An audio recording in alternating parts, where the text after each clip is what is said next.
It looks like House of the Dragon's final episode was accidentally leaked online early once again. There are videos all over social media revealing what happens in nearly every major scene from the finale. Now, from what I've seen already, it seems this will be House of the Dragon's most divisive episode. The Game of Thrones and A Song of Ice and Fire fandom is already in mass hysteria now that they've seen how the season will end. In this video, I will describe what happens in the final episode. HBO has already started to remove all the videos from social media, therefore I'll basically have to summarize everything from memory. I also won't be able to show you any of the footage, otherwise HBO will have the video deleted. Now let's go ahead and go over all the scenes that were shared online. In one of the most divisive scenes from the episode, Alice Rivers shows Daemon how to see some of the major events throughout Westeros' history with the help of the werewood. In the scene, Daemon is shown setting his hand on the werewood's face like Bran Stark did in Game of Thrones. He then sees a three-eyed raven, as well as the younger version of Brynden Rivers, also known as Bloodraven, who does have the wine-stained birthmark on his face. Now I must admit, I was very excited when I saw this because Bloodraven is one of my absolute favorites from all of A Song of Ice and Fire. Once again, it looks like Bloodraven is the mastermind who's orchestrating these events. I've always been of the belief that he was the one who was setting major events in motion as a way to reach a certain result. After he sees this image, Daemon is shown one of the White Walkers who is surrounded by the army of the dead out beyond the wall. I thought one of the most shocking things about this scene was the White Walker design. Its face looked like third-grade animation. I think it would have been acceptable to recycle an old White Walker scene from the original show. Now there's also a dead dragon, who I assume is Daemon's dragon Caraxes. The reason why I think it was his dragon is because they also showed Daemon falling into the water and sinking down below. I imagine that's a scene from the Battle of the God's Eye when Daemon finally faces off against Aemond and Vhagar. As you all know, they've already gone above and beyond at foreshadowing their inevitable fight. We also see Dany's 3 eggs sitting in the fire, right before they showed Daenerys and her dragons from the final scene of Game of Thrones' first season. They don't actually show Dany's face, they only show her naked body from behind as baby Drogon sits on her shoulder. Finally, Daemon sees the adult version of Rhaenyra sitting on the Iron Throne. It looks like this is when Daemon will finally understand why it must be Rhaenyra who gets the Iron Throne. It signifies this will be the direction that ultimately leads to defeating the White Walkers. I have a lot of thoughts about this scene, but I would really like to see the whole episode before I make any judgment. As we saw in HBO's official video, we will see Rhaenyra fly to Harrenhal on her dragon Syrax. After she gets off her dragon, Symon will meet her alone at the gate. There are a lot of soldiers who immediately notice her, and they're not exactly sure how they should react given that they don't know if Daemon wants to fight with her or against her. When Daemon finally sees her, they have a conversation in High Valyrian. He smiles and says he was not expecting her to be there. As you can imagine, Rhaenyra wants to know if she still has his allegiance. After a few moments of silence, Daemon finally says winter is coming, and they need to stand against it. He said Viserys made her the heir for a reason, and he's meant to serve her.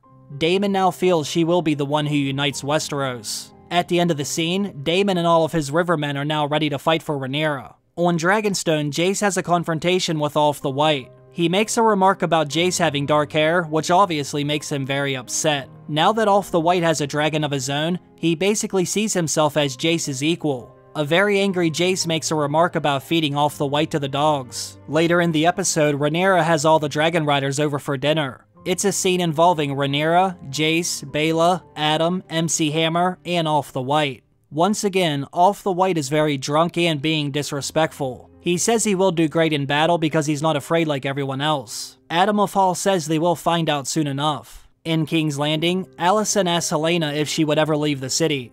Alicent no longer feels safe in the city, so she wants to leave with Helaena and her granddaughter Jaehaera. The only thing is, Helaena doesn't know where they would go. This is when Aemond suddenly walks in and demands Helaena ride her dragon in a battle with him. Alicent has to actually stop Aemond from yanking her out of the room. That's when Aemond said his mother is weak, and she's the reason why they're in this mess.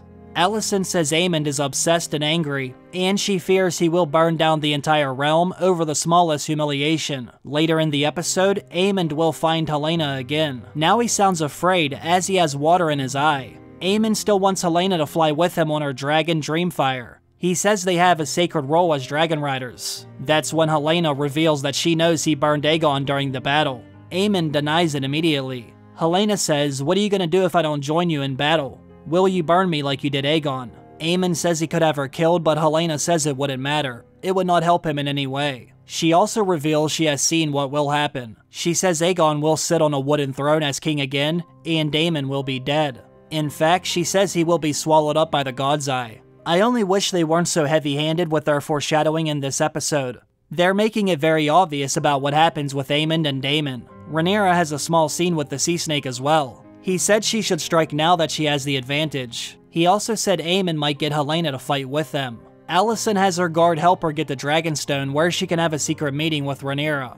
Alicent says something along the lines of how she has lost her way, and she mentions how she resented Rhaenyra. She also admits to engaging in lustful sins. She even refers to Sir Criston Cole as her lover. Now, Rhaenyra scoffs at this, but Alicent says she should not judge her for the same sins she had done herself. Alicent then tells Rhaenyra about how she wants to run away with Helaena and Jaehaera. But Rhaenyra says it's too late, just like Alicent said to her during their conversation at the Sept. Now Rhaenyra wants to know why she told her about wanting to run away. This is when Alicent agrees to help Rhaenyra take King's Landing. Alicent says Aemond will be flying on his dragon north, therefore she can have the guards drop their weapons and stand aside while they open the gates for her. She's basically giving her a way to get the city without any bloodshed. Rhaenyra wants to know Aegon's status. Alicent says his injuries are horrific, but she can most likely get him to bend the knee. Rhaenyra gets upset over this because Alicent is looking for a way to keep him alive.